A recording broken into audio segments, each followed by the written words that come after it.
Hello everybody. I hope everyone's doing well this evening. Wanted to take a minute, make a video here, kind of following up on a chain grinding video I made here a while back. I made a video titled Everything You Need to Know About Grinding Chain on a Symington. But there's a few things that I left out, and seen some other videos of guys with new grinders trying to figure out some of the settings on their grinder, and I'm not trying to harp on anybody or say that you're wrong necessarily, but there's some things that we need to understand when we're talking about grinding chain and chain function and how it works. And so to start, I think we need to talk a little bit about wood fiber and what the chain's actually doing while it's cutting. And so I'm going to try and get through this as quick as I can, and hopefully not stutter and stammer too much over what I got going on here. But I'll flip you guys around, and we're going to talk first off about wood fiber and what the chain's doing while it's cutting, and then we'll talk about the grinder and what the settings do. We'll go over that again, and we'll talk about another thing that I didn't touch on in the previous video. So let me flip you around and we'll get going. Okay, so to start with, we've got a couple chips right here. Okay, these are small chips, but that's what I had in my pocket at the end of the day. So let's talk wood fiber. So when your tree is standing straight up and down, the tree is made up of all these little fibers, right? Like, let me get something to point with here. There's all these little fibers right here. And these aren't growth rings. These are the individual fibers of the tree. And they're actually even closer together than what's there. So anyway, there's all these individual little fibers, and they're like hair that run perpendicular to the stem. And so when you're cutting, the main angles you really need to worry about is this side cutter and the working corner. That is your most important piece. These inside angle here and the angle back on this, on the side cutter. Some people would say laid forward, laid back. I say that this angle is back. And so you need this angle to be, you know, about 5 degrees or so canted back. This is far, far more important than the inside of this angle right here. You know, sure, it's good to have that blunt, but the blunter all these inside angles are, sure, you're going to get a lot more durable chain and it's going to stay sharp longer, but it is going to sacrifice cutting performance greatly. You need this working corner and this inside angle to grab all these little fibers and make a clean cut like this. All this top plate angle is doing is simply popping the chip loose after the fibers have been severed. Once the fibers are severed, that's why it's important that this contact the wood first, or pretty much the same time as the side plate. This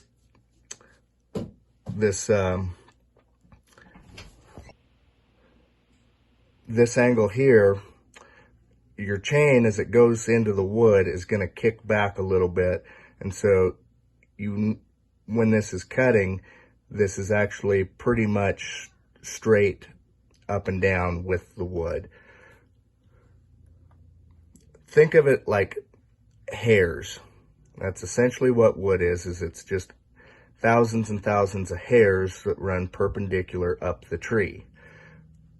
This corner and this side plate severs the wood, and then your top plate, all it's doing is popping loose the chip that's already formed.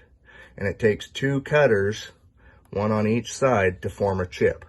That's why you get chips that look like this. One side cuts this side, the other side cuts this side, and all the top plate's doing is popping that chip loose.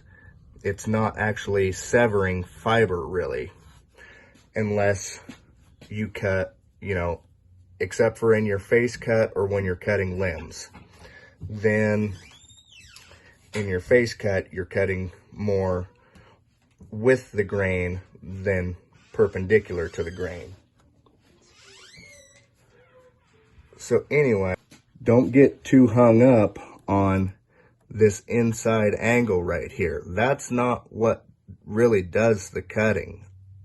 It's the inside angle of the side plate and the angle back on your tooth. Another thing is don't get too caught up in cutting into your tie straps. You can see I dig into mine, not a bunch, but enough. I mean, I want to do that because I do want a fairly as blunt as I can kind of be. I mean, but I don't care as much about this being super blunt. The blunter that is, it's not going to pop that chip loose as easily. And so now that we kind of understand that, like if we can, I don't know if I can do this one-handed here, but yeah, I can't quite do it one-handed.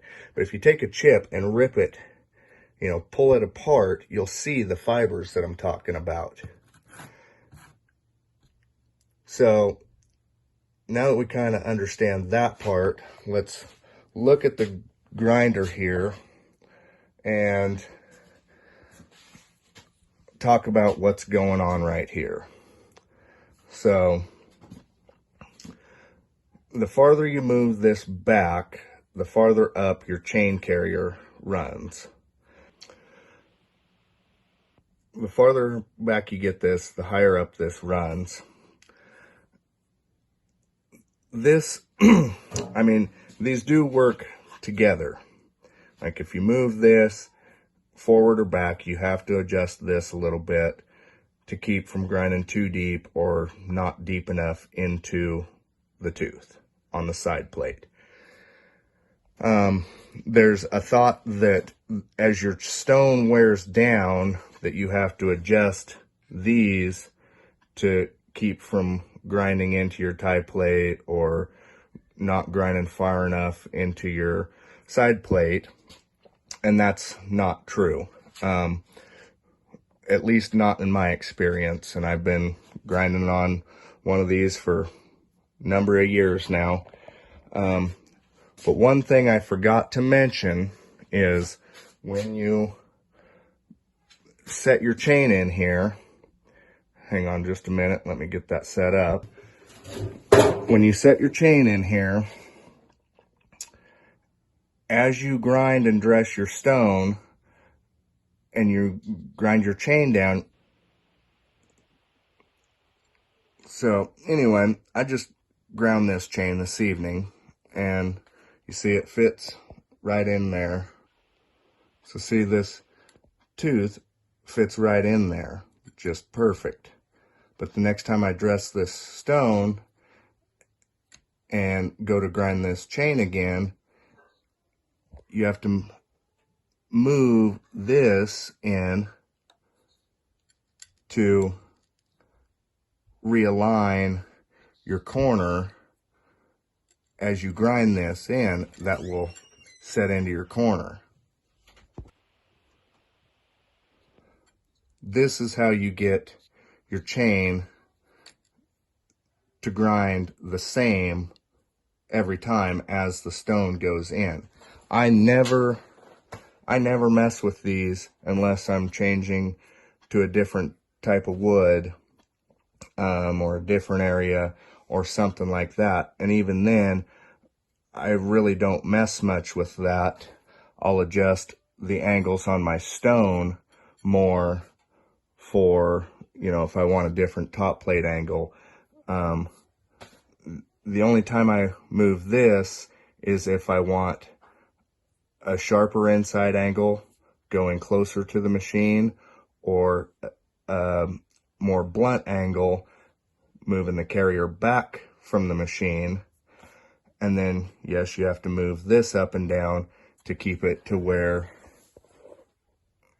the, see if I can get that to focus in there, where you're grinding all of the side plate out of it, okay, all the way down to the brake right there, and just barely touching my tie straps. Like, that doesn't hurt a thing right there. So there's really no need to be constantly fussing with this as your stone goes down. You simply, as your chain and your stone wears down, you adjust how your tooth feeds into the chain right here. So I hope that makes sense. And when you start a new grind, you know, it's just dragging on that right there. That's about right. And if you're not lining up, if you're cutting, you know, if you're getting a hook on the top, you need to turn this in more or dress the side of the stone more. And if you're not getting all the side plate out of it, you need to dress the side of the stone more. So I hope that kind of helps a guy out. There's really no need, again, to be messing with this stuff all the time. Once you set this for what you like, it shouldn't have to be screwed with. And so, again, the farther back you go with this, the blunter these inside angles are going to be on your side cutter, on the side plate, which, yes, will give a more durable chain, but it's going to cut a lot slower. And so, you know, the middle is pretty good all around: hardwood, softwood, clean wood, dirty wood. You know, I don't cut a lot of hardwood, but I do cut a lot of dirty wood. And so with dirty wood, it can be just as bad as cutting hardwood on your chain operation. But with setup like that, you know, I can run, you know, as long as I don't hit anything and I'm not in real dirty wood, I can cut 6 hours on one chain without much issue. Sure, by the end of the day, it's a little wood dull, but it's not something a guy can't live with. And the other part about it is you have this chain grinder for a reason. You know, if you're trying to go all day on your chain, you're kind of defeating the purpose of having a grinder. Grind 3 chains and use them. You know, once you lose that edge, put another one on. That's the whole purpose of having it. and understand that square ground chain is a little more delicate than round file or round ground. So keep that in mind, you know. If you're cutting nothing but hardwood and hardwood, and you're wanting a chain to last all day, you're probably not gonna get there. And I mean, maybe you can. I don't know. I don't cut a lot of hardwood. We have some around here, but not much. And so anyway, you know, like I said, it's all trial and error. Set it up how you like it, but don't get too hung up on that top plate angle on the inside. That, in my opinion, is probably your least important angle. Your top plate angle, the top of it is important. The steeper it is back, the more grabby it's going to be. The flatter it is, the smoother it's going to cut, especially in your face cut.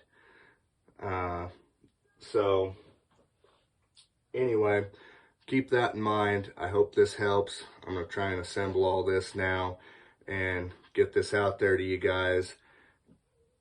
And like I said, it's all trial and error. It is, but don't get hung up on thinking that this is rocket science. It's really not. Once you understand wood fiber, what the chain does and how it performs, you'll understand that it's not rocket science. As long as you're getting the side plate and the top plate angles meeting right in the corner of the tooth, getting that working corner right to the corner of the tooth, that's the most important thing. Your angles from there, that's all relative stuff. And it's something that you have to play with, and everybody has their own idea of what a good cutting chain is. So, you know, for me, it's a balance between what cuts good and fast, with good durability, but you know, you can go to the opposite ends of that spectrum. You can have a really good cut and chain that's sure really nice in a buck, but in your face cuts or your undercut, it's gonna be chattery, hungry, real grabby. Or you can have a really blunt chain that may work really well in the face cut. You know, if you're taking a real steep undercut out of it, it might cut through it like butter, but it's going to be slower in the buck. And so it's all a balancing act of getting your angles right and what you like, and it's just something you got to play with. So anyway, till next time, thanks for watching.